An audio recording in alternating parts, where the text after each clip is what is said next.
إن الحمد لله نحمده ونستعينه ونستغفره ونؤمن به ونتوكل عليه ونعوذ بالله من شرور أنفسنا ومن سيئات أعمالنا من يهده الله فلا مضل له ومن يضلله فلا هادي له وأشهد أن لا إله إلا الله وأشهد أن محمدا عبده ورسوله أما بعد فإن خير الحديث كتاب الله وخير الهدي هدي محمد صلى الله عليه وسلم وشر الأمور محدثاتها وكل محدثة بدعة وكل بدعة ضلالة وكل ضلالة في النار. أعوذ بالله من الشيطان الرجيم. بسم الله الرحمن الرحيم. ولنبلونكم بشيء من الخوف والجوع ونقص من الأموال والأنفس والثمرات وبشر الصابرين. قابل عزت معزز خواتین اسلام، تمام تعریفیں، حمد و ثنا، کبریائی و بڑائی، جاو جلال، عز و شرف خالق کائنات مالک ارض و سما اس اللہ رب العالمین کے لیے لائق و سزاوار ہو جس نے تمام مخلوقات کو پیدا کیا، اور اللہ رب العالمین کا بے انتہا شکر و احسان ہے کہ جس نے ہم کو مسلمان بنایا اور اسلام کی دولت سے مال و مال کیا، اور قیامت کی صبح تک بے شمار لاکھوں کروڑوں اربوں درود و سلام ہو بالعموم تمام انبیاء علیہم السلام پر، بالخصوص شفیع المؤمنین رحمت للعالمین سید الاولین والآخرین، آمینہ کے لال، نور نظر، لخت جگر، عبداللہ کے بیٹے، عبد المطلب کے پوتے، عائشہ کے سرتاج، خدیجہ کے شوہر، بلال کے آقا، میرے اور آپ کے پیارے نبی جناب محمد رسول اللہ صلی اللہ علیہ وسلم پر اللہم صلی وسلم وبارک علیہ. معزز خواتین اسلام، جو موضوع عنوان لے کر میں آپ کے سامنے حاضر ہوا ہوں وہ ہے اللہ کی آزمائش اپنے مومن بندوں پر، کہ اللہ رب العالمین اپنے بندوں کو آزماتا کیسے، اپنے بندوں کا امتحان کیسے لیتا ہے.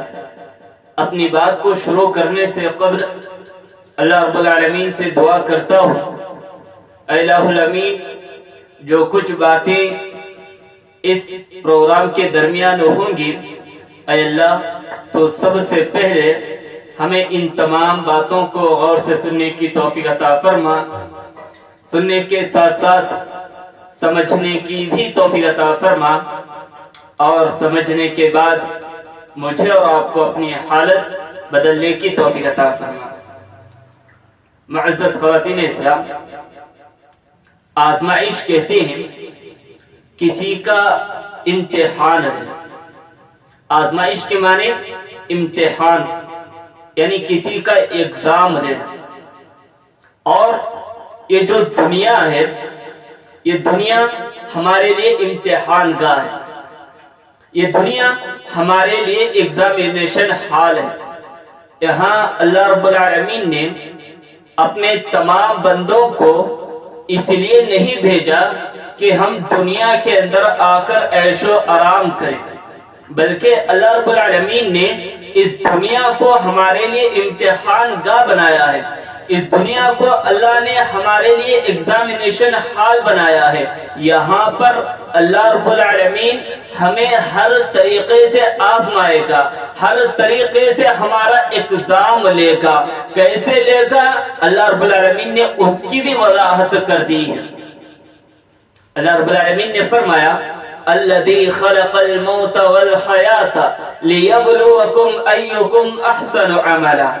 اے لوگو، اللہ وہ ہے جس نے موت اور زندگی کو پیدا کیا، کیوں؟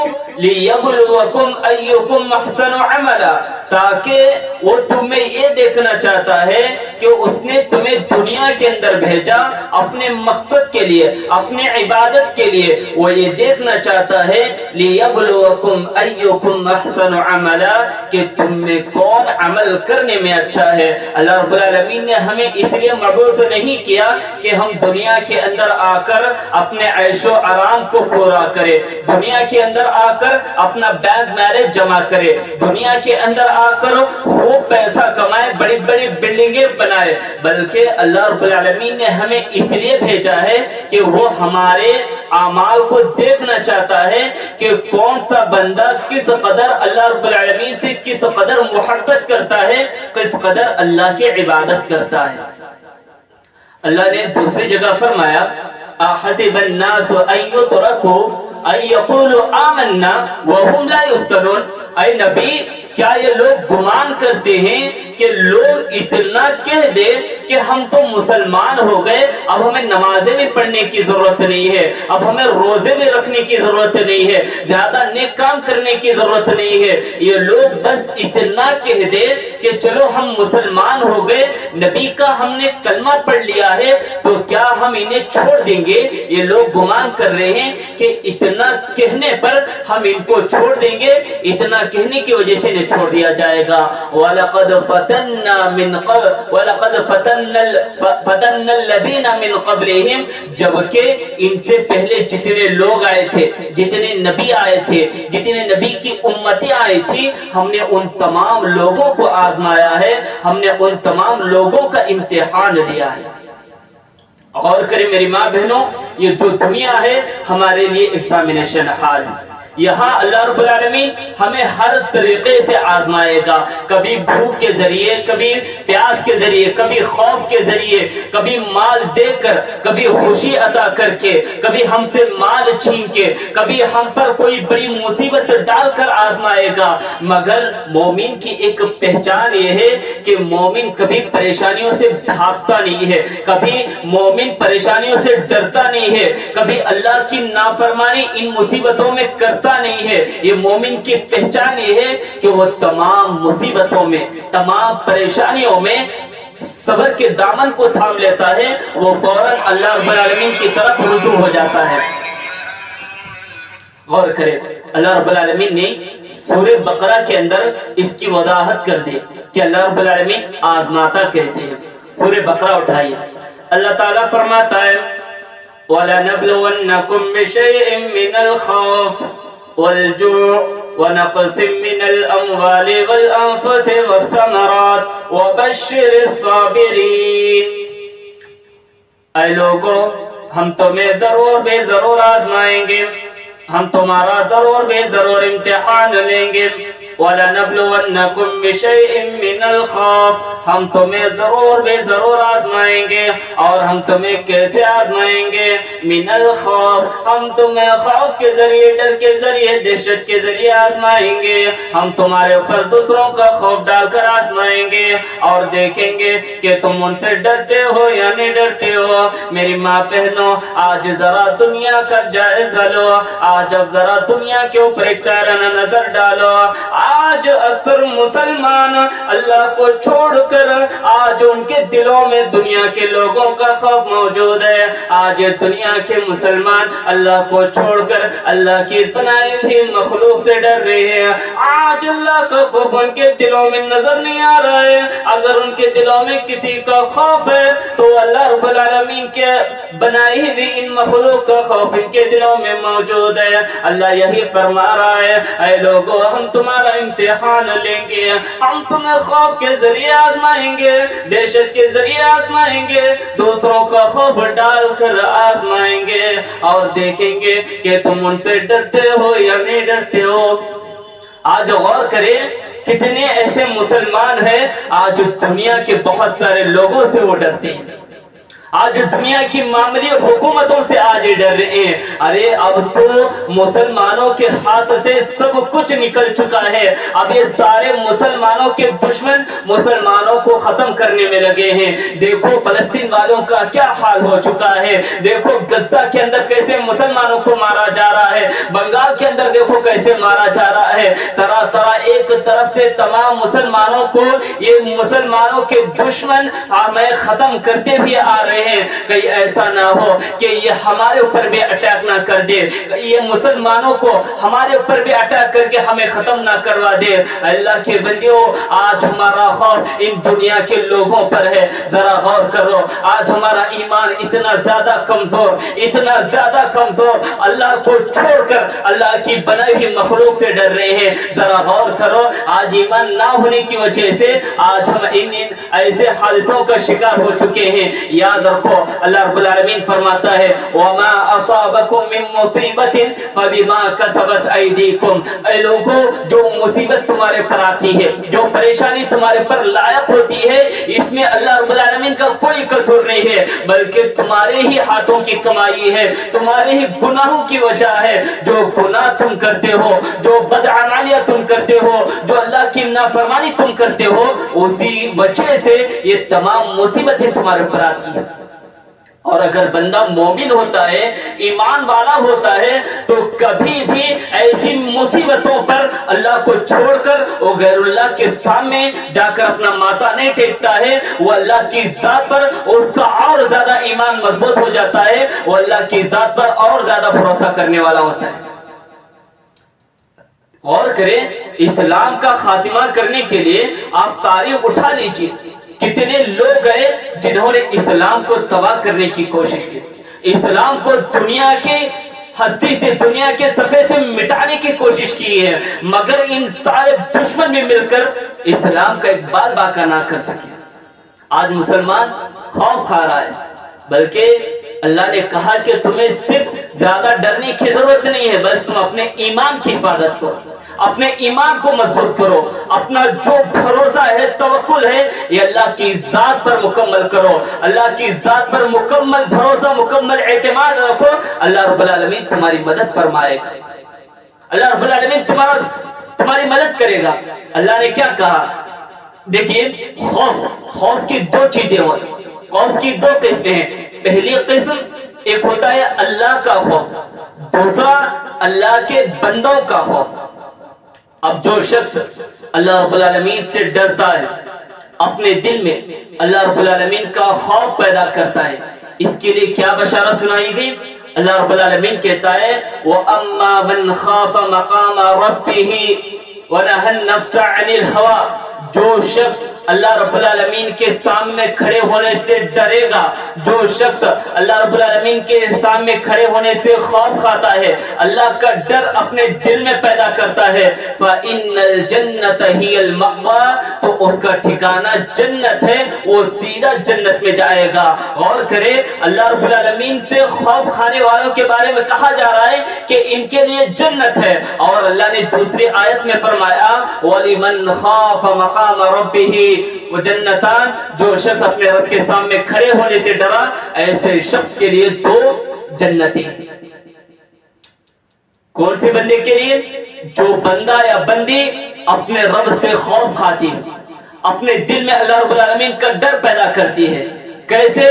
کوئی گناہ کرنے چلے جائے, کوئی گناہ جیسے کرنے جا رہی ہے, دل میں یہ خیال آ جائے کہ میں یہ گناہ کر رہی ہوں, میں اپنے موبائل کا غلط استعمال کر رہی ہوں, میں اپنے موبائل میں گندی چیزیں, گندے ویڈیوز, میں سیریل, فلمیں, یہ تمام چیزیں دیکھنے جا رہی ہوں, مگر اللہ رب العالمین مجھ پر نگہبان ہے, اللہ رب العالمین دیکھنے والا ہے. اگر میں اسی حالت میں اللہ رب العالمین سے کہیں میری وفات نہ ہو جائے اور اسی حالت میں مجھے اللہ رب العالمین کے سامنے کھڑا نہ کر دیا جائے, تو پھر میں اللہ کے سامنے کون سا چہرہ لے کر کھڑوں گی, میں اللہ رب العالمین کو کیا جواب دوں گی. اگر ایسا خوف وہ اپنے دل میں پیدا کر کے اس گناہ کو چھوڑ دیتی ہے, اس گناہ کو ترک کر دیتی ہے, اللہ رب العالمین ایسے شخص کے لیے کہہ رہا ہے وَلِمَنْ خَافَ مَقَامَ رَبِّهِ جَنَّتَانِ, ایسے بندے بندی کے لیے دو جنتیں.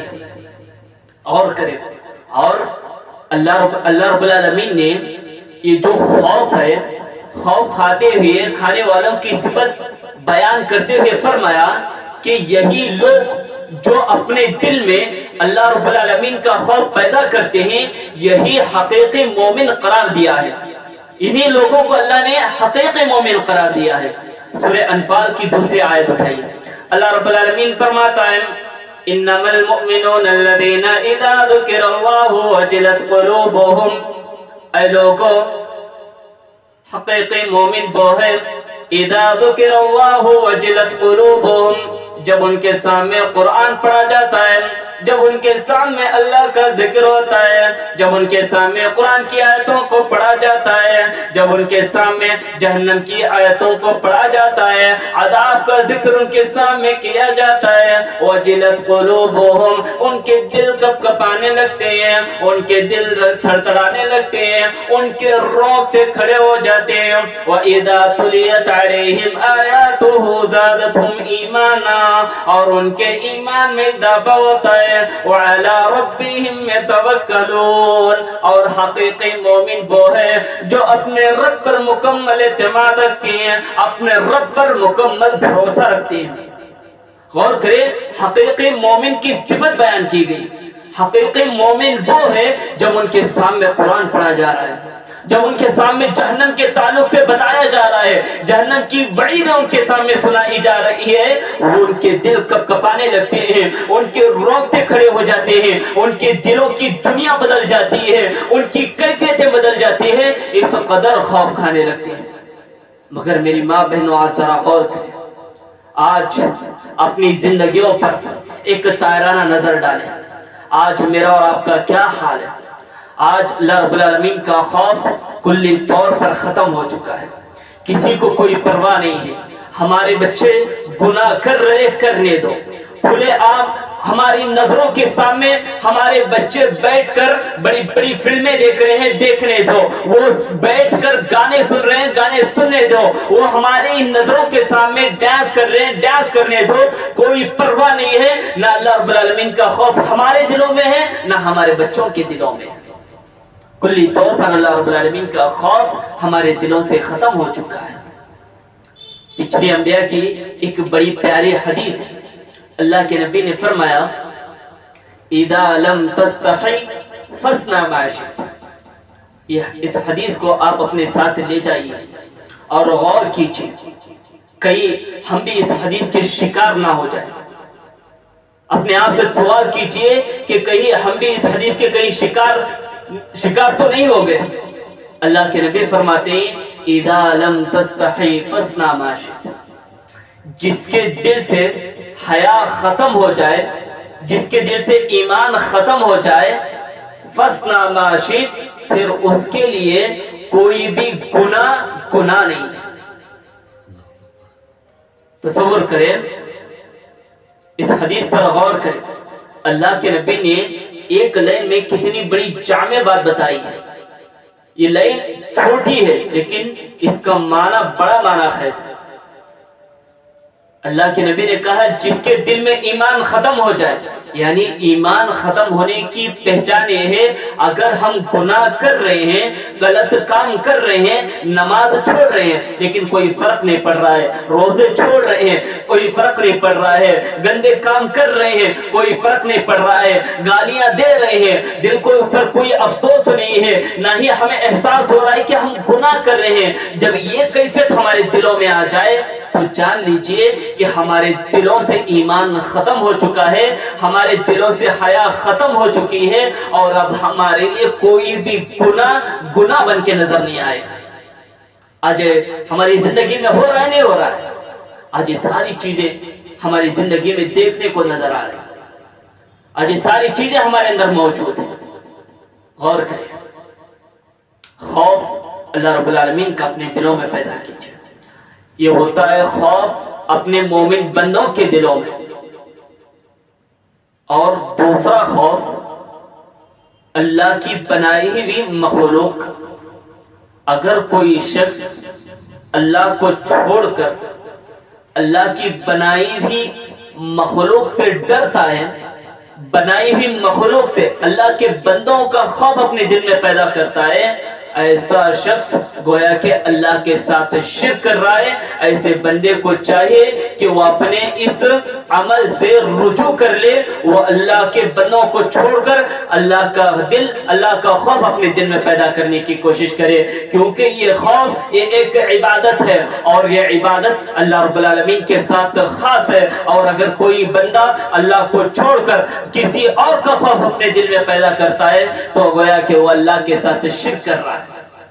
غور کریں میری ماں بہنوں، آج اگر دنیا کے اندر دیکھا جائے تو کلی طور پر جو خوف اللہ رب العالمین کا ہمارے دلوں میں ہونا چاہیے تھا، آج وہ خوف تو ہمارے دلوں میں نہیں ہے، مگر آج اللہ کی بنائی ہوئی ان مخلوق کا، اللہ کے بندوں کا خوف ہمارے دلوں میں موجود ہے۔ آج ہم نماز پڑھ بھی رہے ہیں تو دوسروں کو دکھانے کے لیے پڑھ رہے ہیں، چلو کم سے کم جمعہ میں تو حاضر ہو جاتے ہیں، کئی لوگ یہ نہ کہیں یہ دیکھو کتنا بڑا بے نمازی ہے، ہم جنازے میں شریک ہوتے ہیں، چلو لوگوں کو چہرہ تو دکھا کر کے آ جاتے ہیں تاکہ لوگ گواہی دے کہ یہ فلاں کے جنازے میں تو آیا ہوا تھا۔ کوئی بھی عبادت ہم کر رہے ہیں تو لوگوں کو دکھانے کے لیے، کسی کام کو ہم چھوڑ رہے ہیں تو لوگوں کو دکھانے کے لیے۔ شادی، اللہ کے نبی نے کتنا پیارا راستہ ہمارے لیے بتایا ہے، لوگوں اپنی شادیوں کو آسان کرو، نکاح حلال ہے اس کو آسان کرو، مگر ہم نے اس کو مشکل بنا دیا ہے۔ ہم نہ جانے کتنے لاکھوں روپے قرض لے کر اپنی اپنے بیٹیوں کا نکاح بڑی شاندار طریقے سے کرتے ہیں، کیوں؟ لوگوں کو دکھانے کی وجہ سے۔ لوگ کہتے ہیں اگر ہم اپنی بیٹی کا نکاح اچھے انداز میں نہ کریں تو پھر لوگ کیا کہیں گے؟ اے اللہ کے بندیوں، یاد رکھو اگر تم ان دنیا والوں کو انہیں تم سونا بھی کھلا دو، یہ اپنی زبان سے زہر اگلیں گے، مگر یہ تمہارے کبھی بھی سپورٹ میں نہیں آئیں گے۔ اس کو چھوڑ دو کہ لوگ کیا کہیں گے، بلکہ اس چیز کو اپناؤ کہ اللہ رب العالمین ہمیں کیا کہہ رہا ہے، اللہ کے رسول ہمیں کیا کہہ رہے ہیں۔ آج ہم نے ان لوگوں کی وجہ سے ہم نے اللہ کے احکامات کو چھوڑ دیا، لوگوں کی کہنے کی وجہ سے ہم نے نبی کی سنتوں کا، نہ جانے کتنی سنتوں کا ہم نے جنازہ نکال دیا۔ اللہ اکبر۔ آج دہیج کے تعلق سے یوٹیوب میں دیکھ لیجئے، بڑے بڑے علماء کے فتوے، بڑے بڑے علماء کی کئی تقریریں یوٹیوب پر آ چکی۔ ہر کوئی جانتا ہے کہ دہیج دینا جائز نہیں ہے، لینا جائز نہیں ہے، مگر آج یہ سب کچھ ہو رہا ہے۔ اللہ کے بندیوں ذرا غور کرو، اللہ رب العالمین کے سامنے جب کھڑا کر دیا جائے اس وقت معاملہ کیا ہوگا؟ ایک بخاری کی حدیث ہے، بڑی پیاری حدیث ہے۔ ایک شخص اپنے بچوں کو نصیحت کرتا ہے، اس نے اپنی زندگی میں کبھی کوئی نیک کام نہیں کیا، کوئی عبادت نہیں کی، لیکن مرنے سے پہلے جب بیمار ہوا اپنے بچوں کو وصیت کرتا ہے کہ اے میرے پیارے بچوں، دیکھو میں نے پوری زندگی اللہ کی نافرمانی میں گزار دی، میں نے پوری زندگی تمہاری پرورش میں گزار دی، میں نے پوری زندگی تمہارے لیے مال جمع کرنے میں گزار دی، میں صبح و شام مال جمع کرتا رہا، تمہارے لیے کماتا رہا، نہ میں نے دن دیکھا، نہ میں نے رات دیکھی، نہ میں نے حلال دیکھا، نہ میں نے حرام دیکھا، میں نے سب کچھ چھوڑ دیا، بس میں تمہاری خوشی چاہتا تھا، میں نے تمہاری خوشی کے لیے سب کچھ کیا، میں نے تمہیں خوش کیا، تمہاری ماں کو میں نے خوش کیا، مگر اللہ رب العالمین کو میں خوش نہ کر سکا، اسی لیے جب میں مر جاؤں تو پھر اللہ رب العالمین کے سامنے میں کھڑے ہونے کے لائق نہیں ہوں، چہرہ بتانے کے لائق نہیں ہوں۔ اے میرے بچوں، میں تمہیں ایک نصیحت کرتا ہوں، ایک وصیت کرتا ہوں، جب میں مر جاؤں تو میرے باڈی کو، میرے جسم کو دفنانا نہیں بلکہ میرے جنازے کو جلا دیا جائے، میری باڈی کو جلا دیا جائے، اور جو راکھ ہوتی ہے اس راکھ کو لے کر چاروں دشاؤں میں بہا دیا جائے، چاروں جانب، آدھی یہاں آدھی وہاں سمندروں میں بہا دیا جائے، تاکہ اللہ رب العالمین مجھے کھڑا کر کے کوئی سوال نہ کرے، کیونکہ میں جواب دینے کے لائق نہیں۔ حدیث کے اندر آتا ہے اللہ رب العالمین تو ہر چیز، ہر ناممکن چیز کو ممکن کرنے والا ہے۔ ان اللہ علی کل شیء قدیر، اللہ تعالیٰ تو ہر چیز پر قدرت رکھنے والا ہے، اللہ کے لیے کوئی بھی دنیا کی چیز ناممکن نہیں ہے۔ حدیث کے اندر آتا ہے کہ اللہ نے اس کو جمع کیا، اللہ جب یہ کچھ نہیں تھا تو اسے پورا جسم بنانے پر قادر تھا، تو اب اس کو بنائی ہوئی چیز کو دوبارہ بنانے میں اللہ کے لیے کیا پریشانی ہو سکتی ہے؟ اللہ نے آسانی سے اسے بنا دیا۔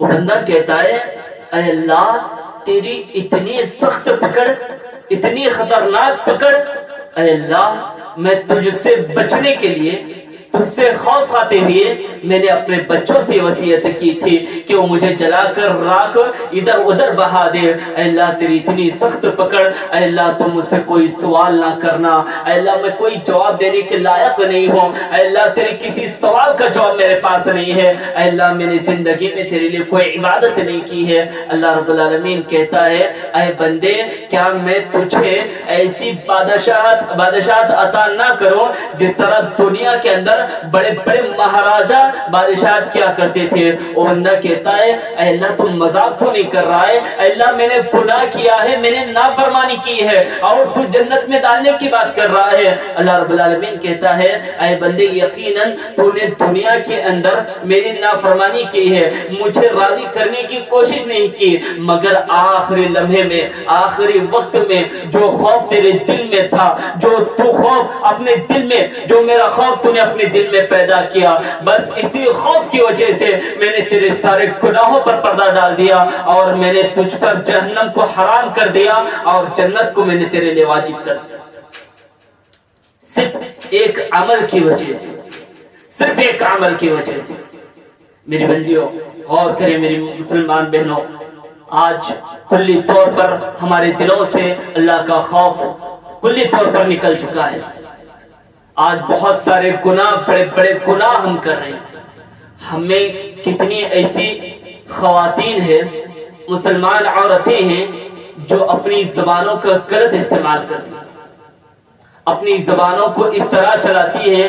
اللہ معاف فرمائے، اللہ کے نبی کے بارے میں آتا ہے اللہ کے نبی اپنی اس زبان کو نکال کر بار بار نکالنے کی کوشش کر رہے تھے، اپنی زبان کو باہر کھینچنے کی کوشش کر رہے تھے۔ صحابہ کہتے ہیں اللہ کے نبی کیا ماجرا ہے؟ اللہ کے نبی کہتے ہیں اے صحابہ یہی وہ زبان ہے جس کی وجہ سے کل قیامت کے دن بہت سارے لوگ اسی زبان کی وجہ سے جہنم میں جائیں گے۔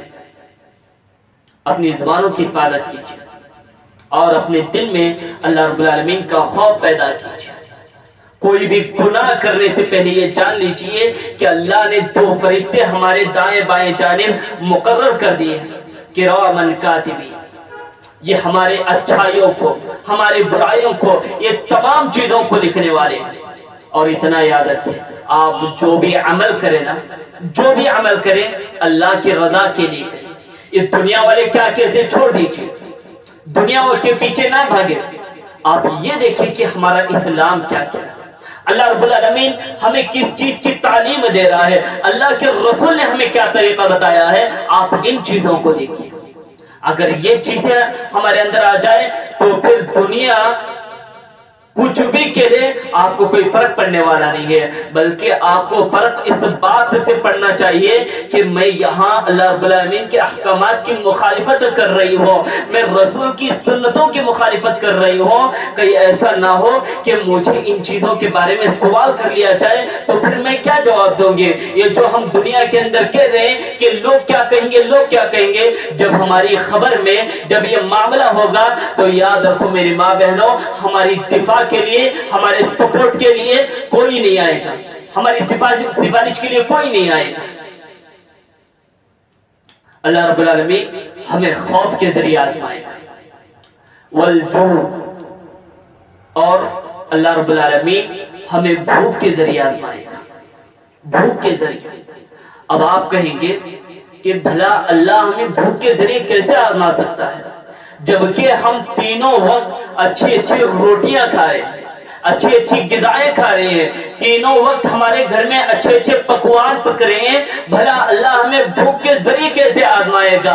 میری ماں بہنوں، کبھی آپ روڈوں پر نکل جاؤ، کبھی آپ سڑکوں پر نکل جاؤ، کبھی آپ ریلوے اسٹیشن بس اسٹینڈ میں نکل جاؤ، کتنے آپ کو ایسے محتاج نظر آئیں گے، کتنے ایسے لاچار لوگ نظر آئیں گے جنہیں ایک ایک وقتی روٹی کمانے کے لیے نہ جانے کن کن لوگوں کے سامنے اپنے ہاتھ کو پھیلانا پڑتا ہے۔ ہے, کتنے لوگوں کے سامنے بھیک مانگنی پڑتی ہے, کتنے لوگوں کی گالیاں انہیں سننا پڑتی ہے, کتنے لوگوں کی تانے انہیں سننا پڑتا ہے, تب وہ جا کر انہیں ایک وقت روٹی نصیب ہوتی ہے. میری ماں بہنوں, جب ترکی کے اندر عذاب آیا, ایک شخص کہتا ہے لوگوں تمہیں کیا معلوم کہ جب عذاب آنے سے پہلے یہ جو 3 منٹ کی بات ہے, اس کے ہاتھ میں 3 روٹیاں پکڑی ہوئی تھی. وہ کہنے لگا لوگوں میری 3 بڑی بڑی بلڈنگیں تھی, 3 منٹ پہلے میں بڑی بڑی بلڈنگوں کا مالک تھا, بڑی بڑی بلڈنگوں کا مالک تھا. جیسے 3 منٹ گزر گئے اللہ کا عذاب آیا, اس ترکی پر اللہ کا عذاب آیا. اس کے ہاتھ میں جو 3 روٹیاں پکڑی ہوئی تھی, وہ شخص کہتا ہے لوگوں میں ان 3 روٹیوں کا بھی اب مالک نہیں ہوں. اللہ رب العالمین والجوع ہمیں بھوک کے ذریعے آزمائے گا, وَنَقْسِم مِّنَ الْأَمْوَالِ مال میں کمی کر کے آزمائے گا, ہم سے مال چھین کر آزمائے گا. آج لوگوں کا یہ نظریہ بن چکا ہے کہ ہمارے پاس مال ہے, دولت ہے, تو ہم سمجھتے ہیں کہ اللہ رب العالمین ہم سے راضی ہے. معاف کیجیے, اللہ رب العالمین کی یہ پہچان نہیں ہے کہ وہ تمہیں مال عطا کرنے سے اللہ رب العالمین تم سے راضی ہوتا ہے, بلکہ اللہ رب العالمین کی طرف سے ایک آزمائش ہے, امتحان ہے. اللہ تعالیٰ تمہیں کبھی مال عطا کر کے آزماتا ہے, دیکھنا چاہتا ہے کہ بندے کے پاس جب تک مال نہیں تھا وہ میری کثرت سے عبادت کیا کرتا تھا, لیکن جب اس کے پاس مال آ گیا, دولت آ گئی, دنیا کی بڑی دولت جب اس کے پاس آ گئی, تو پھر اس کا رویہ کیا ہوتا ہے, پھر یہ کیسے میری عبادت کرتا ہے, یہ دیکھنا چاہتا ہے کہ جس طرح یہ تنگی میں میری عبادت کیا کرتا تھا, کیا اسی طرح مال آنے کے بعد بھی میری عبادت کرے گا. یا کبھی جو بڑا مالدار ہے, مالدار ہونے کے باوجود بھی بہت سارے ایسے نیک لوگ ہوتے ہیں جن کے پاس مال ہوتا ہے, دولت ہوتی ہے, مگر اس کے باوجود بھی وہ وقت پر نمازوں کی پابندی کرتے ہیں, اللہ کی عبادت کرتے ہیں. اللہ تعالیٰ ان سے اچانک مال کو چھین لیتا ہے, اور یہ دیکھنا چاہتا ہے کہ جس طرح بندہ خوش ہو کر مال و دولت میں, جب اس کے پاس مال و دولت تھی, وہ خوش ہو کر میری عبادت کیا کرتا تھا, کیا مال چھن جانے پر یہ میری ویسے ہی عبادت کرتا ہے, اس مصیبت پر صبر کرتا ہے, یا پھر مجھ سے شکوہ کرتا ہے, یا میری عبادت کرنا چھوڑ دیتا ہے. اللہ آزمانا چاہتا ہے. وَنَقْسِم مِّنَ الْأَمْوَالِ تمہارے مالوں میں کمی کر کے بھی تمہیں آزمائے گا, تمہارے مال کو چھین کر آزمائے گا, یا کبھی تمہیں مال عطا کر کے آزمائے گا. وَالْأَنفُسِ تمہاری جانیں لے کر, مطلب تمہارے اپنوں کو مار کر, تمہارے باپ کو مار کر, تمہاری ماں کو مار کر, تمہارے بیٹے کو مار کر, تمہارے گھر کے جن سے تم سب سے زیادہ محبت کرتے ہو ان کو تمہاری نظروں کے سامنے انہیں مار کر آزمائے گا. دیکھے گا کہ میرا بندہ ایسی مصیبتوں پر صبر کرتا یا نہیں کرتا ہے. والانفس تمہارے اپنوں کی جانیں لے کر اللہ رب العالمین تمہیں آزمائے گا. وَنَقْسِم مِّنَ الْأَمْوَالِ وَالْأَنفُسِ وَالثَّمَرَاتِ تمہارے پھلوں میں کمی کر کے آزمائے گا, تمہاری کھیتی باڑی میں کمی کر کے آزمائے گا, تمہارے کاروبار میں, تمہارے بزنس میں اللہ رب العالمین کمی کر کے آزمائے گا.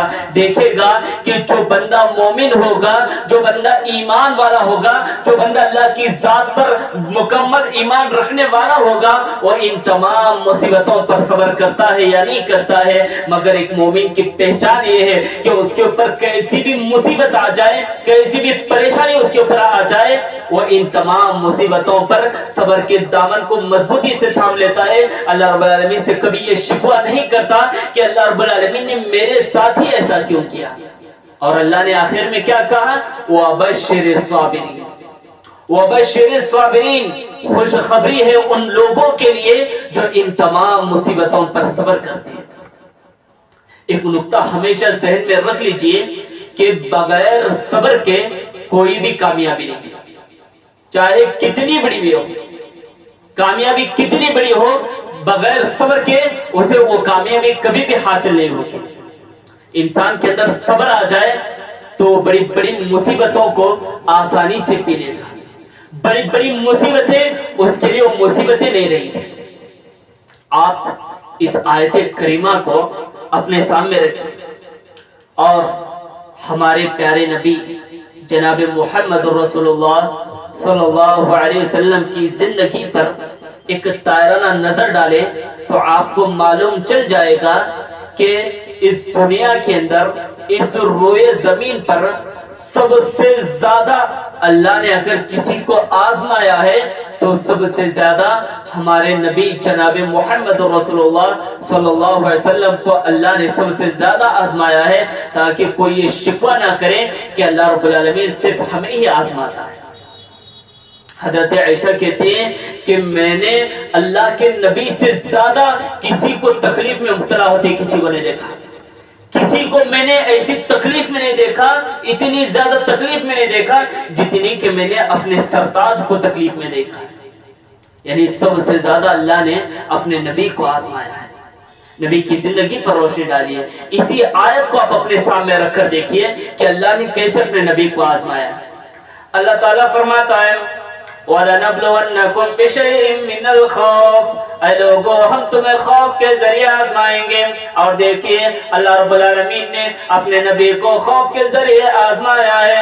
اللہ کے نبی حدیث کے اندر آتا ہے اللہ کے نبی ایک درخت کے نیچے لیٹے ہوئے تھے، آپ آرام کر رہے تھے، ایک بدو آتا ہے، ایک دیہاتی آتا ہے، اس نے آپ کی تلوار نکال لی، اللہ کے نبی کی آنکھ کھل جاتی ہے، اللہ کے نبی کے سامنے وہ ننگی تلوار لے کر کھڑا ہوا ہے اور نبی کو دھمکی دیتا ہے میں یمنعک منی، اے محمد بتا آج تجھے میرے ہاتھ سے کون بچائے گا؟ دیکھ میرے ہاتھوں میں ننگی تلوار ہے اور تیرے ہاتھوں میں کچھ بھی نہیں، بتا جو تجھے میرے ہاتھ سے کون بچائے گا؟ میرے پیاری ماں بہنوں ذرا میرے نبی کا ایمان دیکھو، میرے نبی کی توحید دیکھو، میرے نبی کا بھروسہ دیکھو، اللہ کی ذات پر اللہ کے نبی کیسے بھروسہ کیا کرتے تھے۔ وہ دشمن سامنے ننگی تلوار لے کر کھڑا ہوا ہے، خوف کا ماحول ہے، مگر اللہ کے نبی بڑے اطمینان کے ساتھ کہتے ہیں اللہ مجھے اللہ بچائے گا، آج میری حفاظت اللہ رب العالمین فرمائے گا۔ جیسے اللہ کے نبی کی زبان سے اللہ کا جملہ نکلتا ہے اس یہودی کے ہاتھ کپ کپانے لگتے ہیں، اس یہودی کے ہاتھ تڑتڑانے لگتے ہیں اور اسی موقع پر اس کے ہاتھ سے وہ تلوار چھوٹ جاتی ہے۔ اللہ کے نبی نے اس تلوار کو اٹھا لیا اور کہنے لگے اب بتا تجھے میرے ہاتھ سے کون بچائے گا؟ اللہ کے نبی کہنے لگے اب بتا تجھے میرے ہاتھ سے کون بچائے گا؟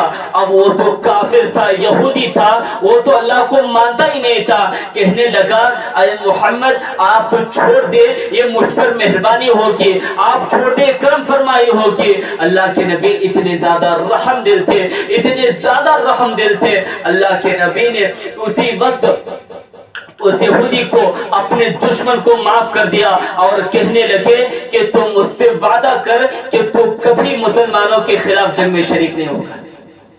اللہ کے نبی نے اسے چھوڑ دیا، وہ اپنے گاؤں میں گیا، اپنے بستی میں گیا، اپنے بستی والوں سے کہتا ہے اے میرے گاؤں والوں، اے میرے بستی والوں، تم جس کو دیوانہ کہتے ہو، تم جس کو مجنون کہتے ہو، جسے تم گالیاں دیتے ہو، جسے تم برا بھلا کہتے ہو، ارے اس کے اخلاق تو اتنے اچھے ہیں، وہ تو اتنا رحم دل انسان ہے، اتنا زیادہ مہربان انسان ہے، ولا شتمنی ولا غضبنی ولا قہرنی، ارے میں نے اس کی جان لینے کی کوشش کی، میں نے اس کے اوپر تلوار اٹھایا، مگر جب معاملہ اس کے ہاتھ میں آتا ہے اس نے بلا جھجک اس نے مجھے معاف کر دیا، نہ اس نے مجھ پر غصہ کیا، نہ مجھے برا بھلا کہا، نہ مجھے کوئی اس نے تکلیف پہنچائی، بلکہ آسانی کے ساتھ اس نے مجھے معاف کر دیا۔ اے لوگوں تم جسے گالیاں دیتے ہو اس کے اتنے اچھے اخلاق ہے۔ غور کریں میری ماں بہنوں، اللہ کے نبی کو خوف کے ذریعے بھی آزمایا گیا، والجو آپ کو بھوک کے ذریعے بھی آزمایا گیا۔ حدیث کے اندر آتا ہے کہ اللہ کے نبی رات کے وقت سونے کی کوشش کر رہے ہیں، مگر کئی دن گزر گئے آپ کے گھر میں چولہا نہیں جلا، کئی دن گزر گئے آپ کے گھر میں چولہا نہیں جلا، بھوک کی شدت کی وجہ سے آپ کو نیند نہیں آ رہی، آپ اٹھ گئے اور مدینے کی گلیوں میں ٹہلنے لگے۔ اللہ اکبر! غور کریں میری ماں بہن، کبھی نبی کی سیرت کو پڑھیں۔ آج ہم کھا رہے پی رہے سب کچھ، پوری سہولتیں آج ہمارے پاس ہیں، اس کے باوجود بھی آج ہم اپنے شوہروں کی نافرمانی کر رہے ہیں، اس کے باوجود بھی آج ہم اللہ رب العالمین کی ناشکری کر رہے ہیں کہ اللہ نے ہمیں دیا ہی کیا ہے۔ کائنات کا امام جن کے اگلے پچھلے گناہ معاف ہیں، لیکن ذرا زندگیوں پر روشنی ڈالے۔ ایک کافر ڈاکٹر جب نبی کی سیرت کو پڑھتا ہے، جیسے اس نے نبی کی سیرت کے تعلق سے کتابیں اس نے پڑھنا شروع کر دی، نبی کی وفات اس نے جب پڑھنا شروع کی، اس جملے کو پڑھا، حضرت عائشہ رضی اللہ عنہا کے اس جملے کو پڑھا۔ حضرت عائشہ کہتی ہے لوگوں، نبی کا جب انتقال ہوا، نبی کی لاش میرے گھر میں موجود ہے، رات کا وقت ہے مگر گھر میں دیا جلانے کے لیے تیل موجود نہیں ہے۔ وہ ڈاکٹر اس جملے کو پڑھ کر اتنا زیادہ رونے لگا، کہنے لگا ارے میں نے دنیا کے کئی حکمران دیکھے ہیں، میں نے کئی ایسے حکومت کرنے والے بڑے میں نے راجوں کو دیکھا ہے، بڑے مالداروں کو دیکھا ہے، جب وہ دنیا سے جاتے ہیں تو اپنے آل و اولاد کے لیے، اپنے بچوں کے لیے اتنا مال چھوڑ کے جاتے ہیں کہ ان کی آنے والی نسلیں آرام سے سکون کے ساتھ زندگی گزار سکے، مگر ایک ایسا نبی ہے جس کے اندر مال کی رائی کے دانے کے برابر بھی حرص نہیں تھی، جب دنیا سے جا رہا ہے تو اپنے بچوں بیویوں کے لیے، اپنے گھر والوں کے لیے گھر میں تیل تک موجود نہیں ہے، سب کچھ تھا اللہ کے راستے میں قربان کرنا۔ اللہ اکبر۔ میرے ماں بہنوں، ذرا سیرت نبی کی زندگیوں کو پڑھیں، نبی کی جو سیرت کے جو پہلو ہے، ایک ایک پہلو کو اپنانے کی کوشش کریں۔ اگر ہم نے نبی کی زندگیوں کو پڑھ کر اپنی زندگیاں اپنانے کی کوشش کی، اللہ کی قسم کھا کر کہتا ہوں میری ماں بہنوں، نہ دنیا ہمارے لیے مشکل نظر آئے گی، نہ ہی قیامت کا مرحلہ ہمیں مشکل نظر آئے گا۔ اپنائیے، پڑھیے نبیوں کی زندگیوں کو۔ اللہ کے نبی رات کے وقت بھوک کی شدت کی وجہ سے اپنے گھر کے باہر نکل گئے، دیکھا آپ کے سب سے چہیتے دوست، آپ کے یارگار ابو بکر صدیق رضی اللہ عنہ آپ کے سامنے سے آ رہے تھے۔ حضرت اللہ کے نبی کہتے ہیں یا ابا بکر ما ھذا، اے ابو بکر کیا ماجرا ہے؟ رات کا وقت ہے، آرام کرنے کا وقت ہے، اے ابو بکر تم کہاں گھوم رہے ہو، کہاں ٹہل رہے ہو؟ حضرت ابو بکر صدیق رضی اللہ عنہ کہتے ہیں اے اللہ کے نبی کئی دن گزر گئے، میرے گھر میں چولہا نہیں چلا، کئی دن سے میں نے کچھ نہیں کھایا، اے اللہ کے نبی بھوک کی شدت نے مجھے گھر سے باہر کر دیا۔ یہ دونوں چلنے لگے، دیکھا آپ کے تیسرے ساتھی حضرت عمر رضی اللہ عنہ سامنے سے آ رہے تھے۔ اللہ کے نبی نے وہی سوال کیا اے عمر کیا بات ہے؟ اے عمر رات کا وقت ہے، آرام کرنے کا وقت ہے، تمہیں تو آرام کرنا چاہیے تھا۔ حضرت عمر کہتے ہیں اللہ کے نبی کئی دن گزر گئے، میرے گھر میں بھی چولہا نہیں چلا، بس بھوک کی شدت کی وجہ سے میں گھر کے باہر نکل آ گیا۔ حضرت عمر فاروق رضی اللہ عنہ کہتے ہیں اے اللہ کے نبی میرے ماں باپ آپ پہ قربان ہو، میرے ماں باپ آپ پہ فدا ہو، اے اللہ کے نبی آپ کیوں باہر گھوم رہے ہیں؟ آپ کو تو آرام کرنا چاہیے تھا۔ اللہ کے نبی کہتے ہیں اے عمر جو تیرا حال ہے میرا بھی وہی حال ہے۔ غور کریں میری ماں بہنوں، انبیاء کرام علیہ السلام کی زندگیاں کیسے گزرا کرتی تھی، صحابہ کی زندگیاں کیسے گزرا کرتی تھی، کئی دن گزر جاتے تھے، ان کے گھر میں چولہا نہیں جلتا تھا، مگر اس کے باوجود بھی ان کی زبانوں پر ایک رائی کے دانے کے برابر بھی کوئی شکوہ نہ تھے۔ کبھی بھی صحابہ نے نہ ہے انبیاء کرام نے اللہ سے شکایت کی اے اللہ ہم تیرے برگزیدہ بندے ہیں، اے اللہ ہم تیری شریعت کو پہنچانے والے ہیں، اے اللہ ہم بندوں کو تجھ سے قریب کرنے والے ہیں، اے اللہ تو ہمیں ایسی تکلیفوں میں مبتلا کیوں کر رہا ہے؟ چاہتے تو وہ کہہ سکتے تھے، مگر ان کی زبانوں پر کبھی اس طرح کے جملے نہ تھے، اور نہ ہی صحابہ کی زبانوں پر ایسے جملے تھے۔ صحابہ کی زبانوں سے جب بھی اگر کوئی جملے نکلتے تو یہی جملے نکلتے اللہم ثبت قلبی علی دینک، اے اللہ تو ہمیں دین پر ثابت قدم رکھ، اے اللہ تو ہمیں دین پر ثابت قدم رکھ۔ غزوہ خندق کا موقع ہے، ایک صحابی نبی اکرم کے پاس آئے، کہنے لگے اے اللہ کے نبی کئی دن گزر گئے میں نے کچھ نہیں کھایا ہے۔ وہ صحابی اپنے دامن کو اٹھاتے ہیں، اللہ کے نبی اس صحابی کے پیٹ پر دیکھتے ہیں کہ اس صحابی کے پیٹ پر تو ایک پتھر باندھا ہوا آتا ہے۔ اللہ کے نبی نے جب اپنے دامن کو اٹھایا، اپنے کرتے کو اٹھایا، وہ صحابی نبی کے پیٹ پر دیکھتے ہیں کہ میرے نبی کے پیٹ پر تو دو دو پتھر باندھے ہوئے تھے۔ اللہ نے کیسے آزمایا ہے اپنے نبی کو، کس طرح امتحان اللہ نے اپنے نبی کا لیا ہے۔ آج بہت زیادہ ہم شکایتیں کر رہے ہیں، جس کے اندر ناشکری کا مادہ پیدا ہو جائے، ایسے لوگوں کو چاہیے کہ وہ ایک مرتبہ نبی کی زندگی پر روشنی ڈالے، وہ صحابہ کی زندگیوں پر روشنی ڈالے۔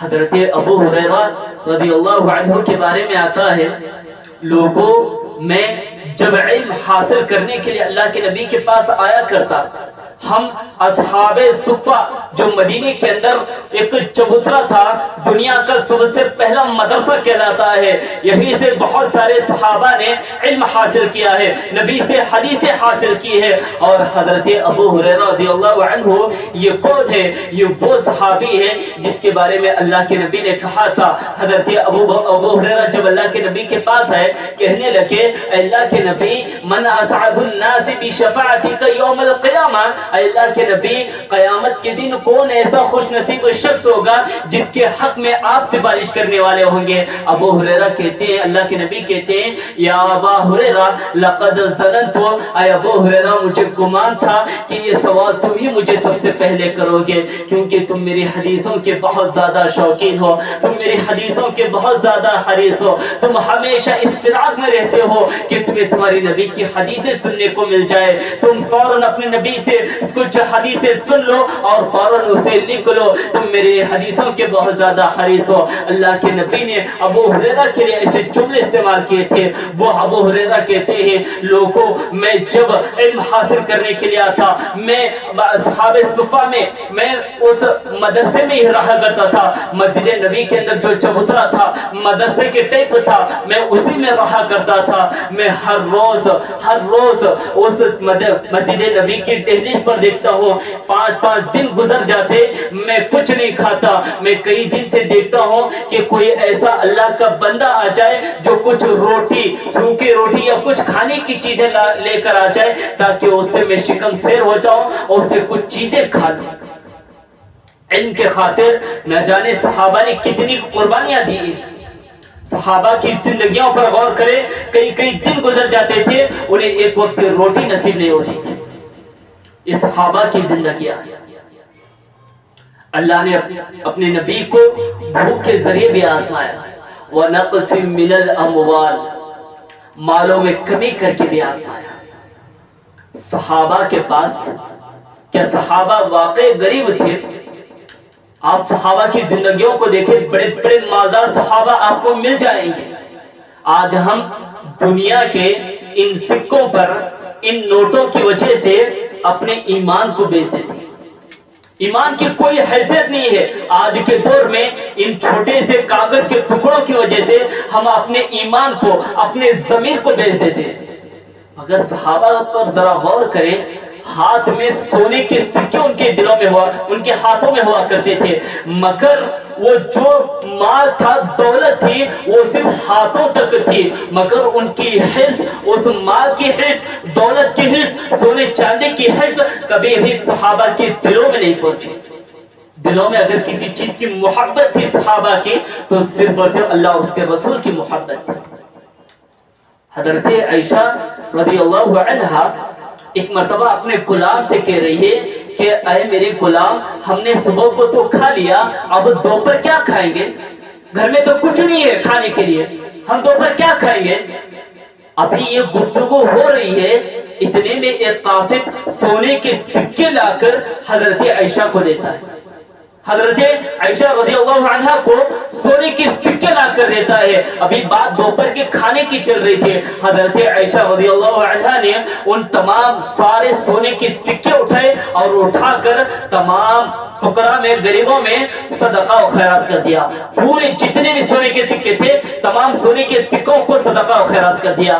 غلام کہتی ہے اے عائشہ ابھی تو بات دوپہر کے کھانے کی چل رہی تھی اور تم نے سارے سونے کے سکے اٹھائے اور صدقہ و خیرات کر دیا. کاش اس میں سے ایک سونے کا سکہ بھی نکال لیتی تو ہمارے لیے دوپہر کے کھانے کا انتظام ہو جاتا. تو میری ماں بہنوں, حضرت عائشہ رضی اللہ عنہا کے اس جملے پر ذرا غور کرو اور غور سے سنو, اور جیسا ایمان حضرت عائشہ کا تھا وہ ایمان اپنے دل میں پیدا کرنے کی کوشش کرو. حضرت عائشہ اس موقع پر بڑا پیارا جواب دیتی ہے, اے میری غلام, ہم جو چلتے ہیں, ہم جو زندگی گزار رہے ہیں, یہ اللہ کی ذات پر بھروسہ رکھ کر ہم گزار رہے ہیں. ہمارا بھروسہ ان سونے کے سکوں پر نہیں, ہماری روٹی روزی ان سونے کے سکوں کے ذریعے نہیں چلتی, بلکہ اللہ کی ذات پر بھروسہ رکھ کر کے ہماری چلتی ہے.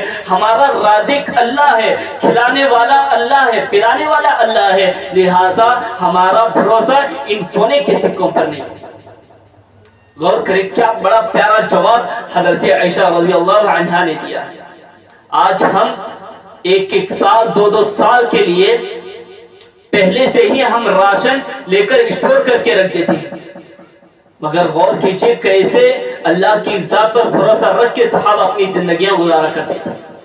وَنَقْسِم مِّنَ الْأَمْوَالِ, تمہارے مالوں میں کمی کر کے بھی آزمائے گا. وَالْأَنفُسِ, تمہاری جانیں لے کر.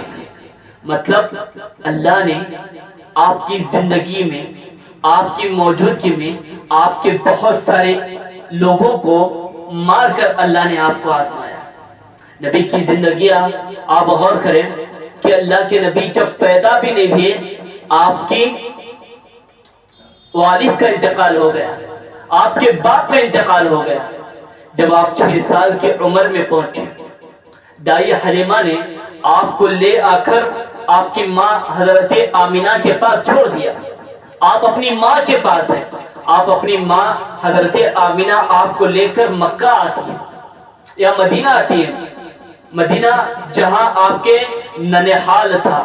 اللہ کے نبی 6 سال کی عمر میں پورا 1 مہینہ اپنے ننہال میں رہتے ہیں, اپنے دادا ماموں کے ساتھ کھیلتے بھاگتے ہیں, اپنے دادا ماموں کے نانا ماموں کے ساتھ دوڑتے بھاگتے ہیں. اور جب یہ واپس آ رہے تھے ایک جگہ پر پہنچتے ہیں, مقام ابوا, جہاں نبی اکرم علیہ السلام کی والد کی قبر موجود تھی. آمینہ آپ کی والد کی قبر کے پاس لے آ کر آپ کو آپ کے والد کی قبر کے پاس کھڑا کر دیا. اللہ کے نبی اپنی والد کی قبر کو دیکھ رہے ہیں. 6 سال کی عمر ہے, تھوڑے تو جذبات رہے ہوں گے. اللہ نے آپ کو ماں باپ کی نعمت سے نوازا ہے. آپ اپنی زندگیوں میں آپ نے اپنے باپ کو دیکھا, اپنے باپ کے پیار کو آپ نے حاصل کیا ہے. ذرا غور کریں اس نبی پر, اس 6 سال کے معصوم بچے پر کیا گزری ہوگی جس کا دنیا میں کبھی باپ کا پیار نہ ملا, باپ کا سایہ نہ ملا. اپنی باپ کی قبر کو دیکھ رہے ہیں اور زاروں کے تار روتے جا رہے ہیں, بے ساختہ روتے جا رہے ہیں. آمینہ نے بھی آپ کو روتے دیکھا, آمینہ بھی رونا شروع کر دی. آمینہ بھی روتے جا رہی ہیں. جب نبی اکرم کو دیکھا کہ میرا بیٹا بہت زیادہ رو رہا ہے تو نبی اکرم کا ہاتھ پکڑتی ہیں اور کہتی ہے بیٹا چلو اب ہمیں مکہ بھی جانا ہے. ہاتھ پکڑ کر کچھ ہی قدم آگے نکلتی ہے. نہ جانے آمینہ کے دل میں کیا خیال آتا ہے, اسی موقع پر گھومتی ہے, اسی موقع پر وہیں پر آمینہ کا بھی انتقال ہو جاتا ہے. غور کرے اللہ نے کیسے آزمایا اپنے نبی کو. باپ کی قبر دیکھی, ابھی آنکھوں سے آنسو نہ رکے, لگے ہوئے زخموں پر ابھی پٹی بھی نہ لگی, اسی وقت ان کی نظروں کے سامنے ماں کا بھی انتقال ہو جاتا ہے. غور کریں میری ماں پہ, آپ بڑے ہوتے چلے گئے, 8 سال کی عمر میں پہنچے, آپ کے دادا عبد المطلب ان کا بھی انتقال ہو جاتا ہے. 8 سال کی عمر میں 3 غم نبی اکرم کو دیے گئے, 3 غم, اور آپ بڑے ہوتے چلے گئے. آپ کو سب سے زیادہ محبت کرنے والے, آپ کا سب سے زیادہ سپورٹ کرنے والے, آپ کا سب سے زیادہ خیال رکھنے والے آپ کے چاچا ابو طالب. جانتے ہو حضرت ابو طالب اللہ کے نبی سے کتنی زیادہ محبت کیا کرتے تھے۔ حدیث کے اندر آتا ہے کہ ابو طالب کے پاس ایک چادر ہوا کرتی تھی، اگر اس چادر پر آپ کی ابو طالب کی خود کی اولاد بیٹھ جائے تو انہیں بھگا دیتے ہیں اور وہی چادر اپنے بھتیجے کے لیے پیش کر دیتے ہیں۔ کسی نے سوال کیا، اے ابو طالب، تمہارا اپنا خون، تمہارا اپنا کلیجہ اگر اس چادر پر بیٹھ جائے تو تم انہیں بھگا دیتے ہو اور وہی چادر اپنے بھتیجے کے لیے پیش کر دیتے ہو۔ ابو طالب کہتے ہیں، لوگوں یہ جو ابو میرا بیٹا، یہ جو محمد ہے، یہ جو میرا بھتیجا ہے، یہ صرف میرا بھتیجا ہی نہیں بلکہ میرے بیٹے کی طرح ہے، میں اسے اپنے تمام بچوں سے زیادہ محبت کرتا ہوں۔ اتنے زیادہ محبت کرنے والے آپ کے چاچا ابو طالب تھے، مگر ایک دن ان کا بھی انتقال ہو جاتا ہے۔ یہ جاکونی کے عالم ہے، اپنی زندگی کے آخری لمحے میں ہے۔ اللہ کے نبی کو خبر ملی کہ آپ کے چاچا جاکونی کے عالم میں ہے۔ اللہ کے نبی دوڑتے ہوئے اپنے چاچا کے پاس آئے، دیکھا اللہ کے نبی زندگی کے آخری لمحے میں ہے۔ اللہ کے نبی کہتے ہیں، یا عمی قل لا الہ الا اللہ، اے میرے چاچا ایک مرتبہ لا الہ الا اللہ کہہ دو، اے میرے چاچا ایک مرتبہ کلمہ پڑھ لو، لا الہ الا اللہ کا اقرار کر لو، میں اللہ سے آپ کی سفارش کروا دوں گا، اللہ سے میں آپ کی شفاعت کروا دوں گا۔ اے میرے چاچا ایک مرتبہ لا الہ الا اللہ کہہ دو۔ مگر ذرا غور کرے، ابو لہب شیطان کی شکل میں وہیں پر بیٹھا ہوا تھا، کہنے لگا، خبردار خبردار خبردار، اے ابو طالب، کیا تو اپنے باپ دادا کے دین کو چھوڑ دینا چاہتا ہے؟ کیا اپنے باپ دادا کے دین سے اعراض کرنا چاہتا ہے؟ کیا تو اپنے عبد المطلب کے مذہب کو چھوڑ دینا چاہتا ہے؟ حضرت ابو طالب اسی وقت کہتے ہیں، اے میرے بھتیجے، مجھے زیادہ مجبور نہ کر، مجھے زیادہ ضد نہ کر، علی ملت عبد المطلب، میں تیرے دین پر مرنے والا نہیں ہوں، میں تیرے مذہب پر مرنے والا نہیں ہوں، علی ملت عبد المطلب، میں اپنے باپ کی ملت پر مرتا ہوں، میں عبد المطلب کی ملت پر مرتا ہوں، میں اپنے باپ دادا کے مذہب پر مرتا ہوں۔ ابو طالب کا انتقال ہو گیا، نبی کے پیارے چاچا ابو طالب کی محبت جوش میں آئی، اللہ کے نبی اٹھے اور اللہ سے دعا کرنے لگے، اے اللہ یہ میرے چاچا ہے، اے اللہ یہ ابو طالب میرے چاچا ہے، جو میرے بہت زیادہ خیال کیا کرتے تھے، جو میرا بہت زیادہ سپورٹ کیا کرتے تھے، اے اللہ تو میرے چاچا کو معاف کر دے، اے اللہ تو میرے چاچا کو بخش دے، اے اللہ تو میرے چاچا پر رحم کر دے۔ اللہ کا ارشاد ہوتا ہے، ما کان للنبی، اے نبی، کسی نبی اور کسی مومن کے لیے جائز نہیں ہے کہ وہ کسی مشرک کی سفارش کرے۔ غور کریں میری ماں بہنوں، اللہ کے نبی کو کیسے آزمایا گیا۔ اللہ کے نبی ابو طالب کی وفات کے بعد کہتے تھے کہ لوگوں، مجھے مکہ والوں نے کبھی اتنا نہیں ستایا جتنا میرے چاچا کے انتقال کے بعد ستایا کرتے تھے۔ یعنی جب تک آپ کے چاچا تھے کسی کے اندر یہ مجال نہیں تھی کہ کوئی آپ کے اوپر ہاتھ اٹھائے، آپ کو برا بلا کہے، لیکن جیسے چاچا کا انتقال ہو گیا لوگوں نے اللہ کے نبی کو ستانا شروع کر دیا۔ اور اللہ کے نبی کے چاچا کے انتقال ہوئے صرف 2 مہینے گزرے تھے، آپ کی سب سے چہتی پہلی بیوی حضرت خدیجہ رضی اللہ عنہا کا بھی انتقال ہو جاتا ہے۔ اللہ کے نبی اپنی پہلی بیوی حضرت خدیجہ سے اتنی زیادہ محبت کیا کرتے تھے، اتنی زیادہ محبت کیا کرتے تھے، آپ جب تک آپ کی زوجیت میں حضرت خدیجہ تھی اس وقت تک آپ نے کبھی دوسری بیوی سے شادی نہیں کی، کبھی آپ نے دوسرا نکاح نہیں کیا جب تک حضرت خدیجہ رضی اللہ عنہا تھی۔ اتنی زیادہ محبت کیا کرتے تھے، مگر 2 مہینے کے بعد حضرت خدیجہ کا بھی انتقال ہو جاتا ہے۔ وہ خدیجہ جو آپ کو دلاسا دیا کرتی تھی، جو آپ کو تسلی دیا کرتی تھی۔ غور کریں، اور اللہ نے آپ کو 3 بیٹوں سے نوازا تھا، ابراہیم، قاسم، عبداللہ۔ ابھی 1 سال 2 سال کی عمر کے ہوتے اسی بچپن ہی میں آپ کے تینوں بیٹوں کا انتقال ہو جاتا ہے۔ غور کریں، آج اللہ کسی کو اولاد عطا کر دے تو ہم سمجھتے ہیں کہ اللہ کی بہت بڑی نعمت ہے، لیکن بچپن ہی میں اگر اس کی اولاد انتقال کر جائے تو آج کے لوگ اس صدمے کو برداشت نہیں کرتے۔ مگر ذرا غور کریں، اللہ نے 3 بیٹے آپ کو عطا کر کے اللہ نے واپس لے دیے۔